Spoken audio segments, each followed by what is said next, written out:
Dedicated freight corridor corporation of India limited द्वारा पूर्व EDFC के अहरोरा डीडीयू सेक्शन के परिचालन किए जाने के साथ एक बड़ी उपलब्धि हासिल की गई है। आज से नए कमीशन किए गए सेक्शन पर पहली बार गाड़ी चलाई गई। इस महत्वपूर्ण खंड का कार्य पूरा होने से सोननगर से सणंद तक निर्बंधन संपर्क स्थापित हो गया है। अब पूर्वी भारत के कोयला क्षेत्रों से उत्तरी भारत की बिजली संयंत्रों तक कोयले का पारागमन पूरी तरह से सोननगर से दादरी तक बीएफसी मार्ग पर होगा। DFCCIL के डायरेक्टर R.K. जैन ने बताया कि इस यार्ड में 490 रूट, 100 पॉइंट और 7 लाइन है। DDU एशिया का सबसे बड़ा रेलवे यार्ड है और DDU के दोनों सिरों पर मार्ग कंजेस्ट होने के कारण कनेक्टिविटी की एक बड़ी कठिनाई थी, जो कि परिणाम गाड़ियों को भारतीय रेलवे के वीडियो जंक्शन से होकर क्रिस क्रॉस चलाना पड़ता था। DFC ने शंभू से सहनेवाल तक 80 किलोमीटर खंड को पूरा किया है।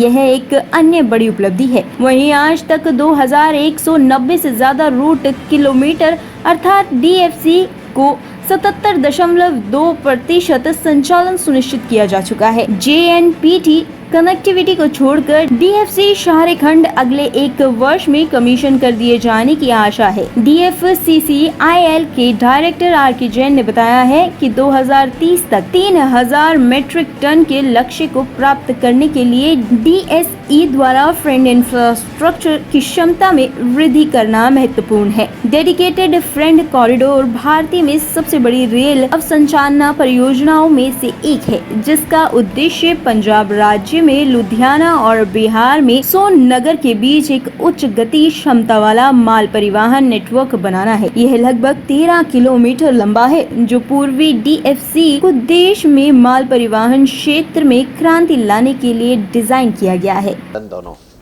आज डेडिकेटेड फ्रेट कॉरिडोर के लिए बड़ा महत्वपूर्ण और हिस्टोरिकल डे है, क्योंकि आज हमने एक बहुत बड़ा मेजर माइलस्टोन पूरा किया है और जो हमने डेट दी थी उससे पहले ही पूरा किया है। ये हमने ये सोचा था कि हमारा ईस्टर्न डेडिकेटेड फ्रेट कॉरिडोर की जो मेन लाइन है करीब 950 किलोमीटर लंबी है, सोननगर से लेकर के और दादरी तक।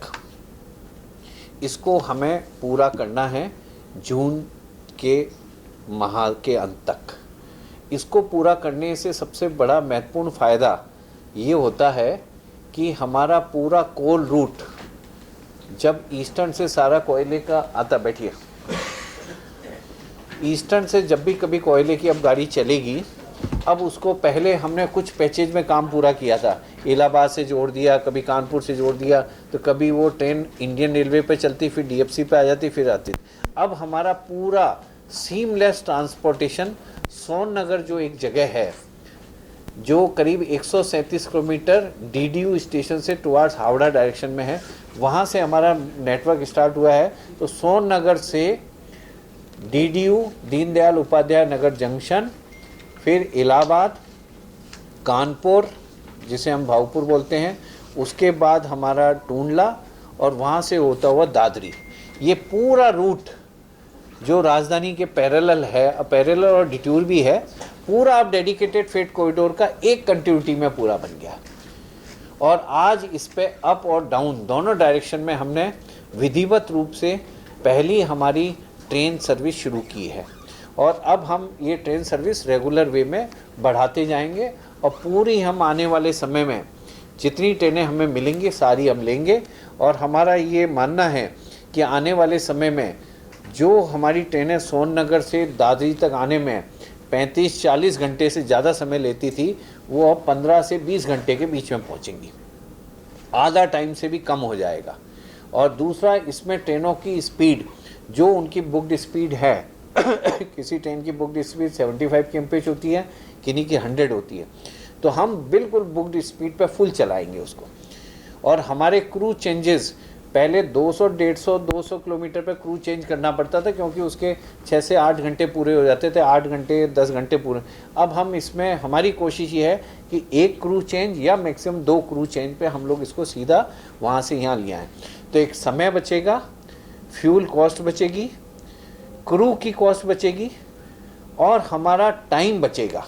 और उसका सबसे बड़ा एडवांटेज ये होगा कि वो वैगन के फेरे बढ़ जाएंगे, जिसको हम लोग कहते हैं टर्न अराउंड बढ़ जाएगा हमारा। तो जो प्रधानमंत्री जी और हमारे रेल मंत्री जी का विजन है लॉजिस्टिक कॉस्ट को कम करना, तो लॉजिस्टिक कॉस्ट को कम करने का केवल ये मतलब नहीं है कि रेटें कम कर दो। इसका मतलब ये होता है कि जो वैगन आपके 36 घंटे में एक राउंड पूरा करते थे, यदि वो 18 घंटे में एक राउंड करेंगे तो 36 घंटे में डबल कर देंगे, तो उत्पादकता वैसे ही बढ़ जाएगी। और उसी के क्रम में डेडिकेटेड फ्रेट कॉरिडोर ने आज ये साबित कर दिया है कि हम हमारे प्रोजेक्ट्स को बहुत सीरियसली, सिंसियरली उनको इम्प्लीमेंट कर रहे हैं। और आज वो दिन है जब हमारी पूरी टीम ने पहली मालगाड़ी को वहाँ से इस मेन लाइन से थ्रू एंटायर DFC रूट पर चलाया है। तो दादरी टू सोननगर और Sonnagar to Dadri, up and down दोनों के अंदर, नंबर 1। नंबर 2, पिछले माह ही हम लोग है ना रेवाड़ी से, दादरी से रेवाड़ी को भी जोड़ चुके हैं। तो एक और कनेक्टिविटी ईस्ट को हमने वेस्ट से भी जोड़ दिया था। तो आज बेसिकली सबसे बड़ा ये भी है जो हम उस नक्शे पे दिखाएंगे। अमित वो नक्शे पे दिखाओ जो हमारा जो ये वाला प्रोजेक्ट है 80 वाला, वही लगा दो, उससे वो नक्शा मालूम कि आज हम ये भी बताएंगे कि हम पूरा एक नेकलेस हमने पूरा कर दिया है, जिससे कि अब हमारी कोई भी ट्रेन पूरे पूरब से होकर के पश्चिम तक सीधी सीमलेस केवल डेडिकेटेड फ्रेट कॉरिडोर रूट पे जा सकती है। बहुत क्लियर कर दूं, हमारा concession agreement is very clear. We are part and parcel of Indian railways. We are a subsidiary of Indian railway, number 1. Number 2, we have been given a status of railway administration and also a zonal railway, number 2. Number 3, DFC will follow all the tariffs and the commercial rules of the Indian Railway. We are not a competitor to the Indian Railway. We are not competing with ourselves. We are part and parcel of Indian Railway, number 1. Number 2, जो आपने पूछा है question कि how will we reduce the logistic cost. Logistic cost केवल tariff से नहीं reduce होता है। जो मैंने आपको बताया कि हम जिस तरह से रिलायबल सर्विसेज देंगे, शेड्यूल्ड सर्विसेज देंगे और हमारी जो टाइमिंग होगी, और दूसरा इन्हीं कारणों से हमारा O&M कॉस्ट कम हो जाएगा, टर्न अराउंड बढ़ जाएंगे। It will improve the efficiency of the operation and it will result into the reduction in the logistic cost. और फ्यूचर में जैसे सपोज करो कोई भी चीज़ बढ़ती है करती है तो हमें अपने फ्रेट रिवीजन ना करने की ज़रूरत ही पड़ेगी, ऐसा हमें लगता है। क्योंकि जब हमारे पास में सरप्लस कैपेसिटी होगी, ये होगा रोड बढ़ाता जाए, रेट बढ़ा ले हम अपनी तरफ से, वो डिसीजन MOR का है। तो freight rules all will be decided by the ministry, number 1. We have no say so far in this regard.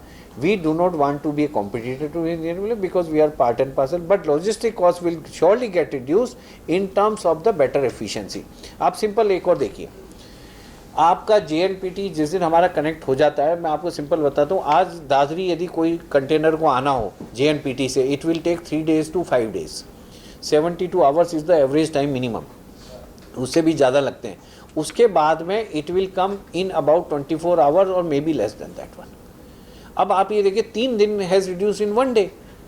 अब आप सिंपल एक और एग्जांपल देखिए, 50,000 टन की एक वहाँ पे शिप खड़ी हुई है, उसको हमें रेलवे से ले जाना है। हमारा एक रेक 5,000 टन ले जाता है, DFC का एक रेक 10,000 टन से ज़्यादा लेके जाएगा और एक दिन में ले जाएगा। तो 10,000 टन एक दिन में, उनका 5,000 टन 3 दिन में, उनकी ट्रेन लगी 10, 5,000 की 10, 10 ट्रेन इंटू 3, 30 ट्रिप डेज लगे। हमारे वाले के 10,000 के 5 और एक दिन में 5 ट्रिप डेज, तो 30 ट्रिप डेज के बदले 5 ट्रिप डेज, 1/6 एफिशिएंसी हमने उनकी इंप्रूव कर दी, मतलब 6 टाइम इंप्रूवमेंट हो गया उसके। और दूसरा ये देखिए, ड्राइवर जब होता है उनका, तो वो इंडियन रेलवे की ट्रेन की एवरेज स्पीड है आपको मालूम है 20 से 25 किलोमीटर पर आवर। 200 किलोमीटर पर ड्राइवर के 8 घंटे पूरे हो जाते हैं। 150 से 200 किलोमीटर पे ड्राइवर चेंज करते हैं, इंजन पे आदमी चेंज होता है 2 घंटे 1 घंटे। हमारा सीमलेस ट्रांसपोर्ट है और ड्राइवर पूरा 8 घंटे गाड़ी चलाएगा। अभी पालनपुर से गाड़ी चलाता सीधा फुलेरा पे चेंज करते हैं हम लोग, फुलेरा पे चेंज करके भी सीधा। हमने तो एक एक्सपेरिमेंट और किया कि हमने पालनपुर से इलेक्ट्रिक ट्रेन चलाई, सिंगल क्रू 8 घंटे 40 मिनट में पालनपुर रेवाड़ी आ गई हमारी ट्रेन। बिल्कुल, इट इज अलाउड।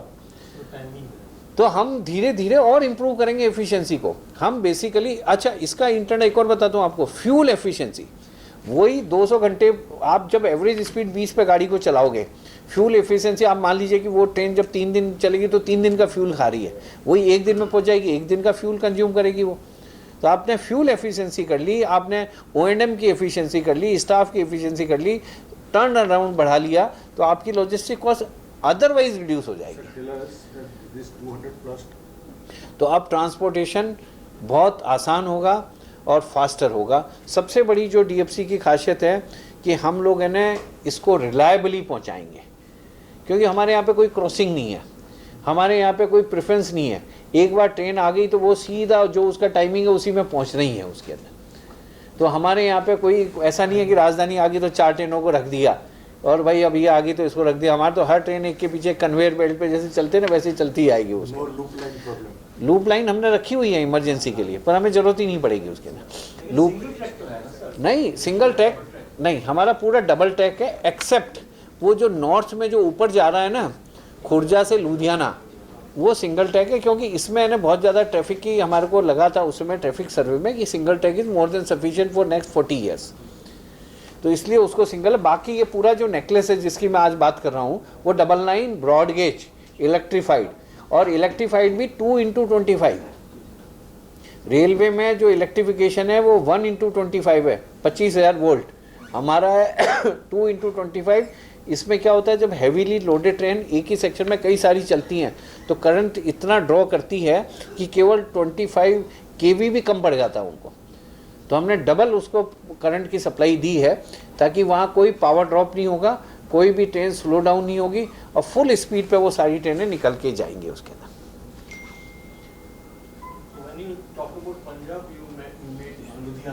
लुधियाना तक हमारा है, और उसमें भी हमने एक ऊपर का शंभू से लेकर के सानेवाल वाला वो भी कल एक ट्रायल ट्रेन चला के उसको भी हमने मतलब कंप्लीट कर लिया है। और इधर खुर्जा से खतौली 125 किलोमीटर है, इसको भी ट्रायल ट्रेन चला के इसको भी कंप्लीट कर लिया है, और इन पे भी रेगुलर ट्रेनें बहुत जल्दी शुरू हो जाएंगी। तो ऊपर भी हम लोग करते जा रहे हैं और हमारा ये मानना है कि EDFC मतलब वो जो सोननगर से पूरा लुधियाना जो है वो इसी अगस्त तक पूरा हो जाएगा हमारा।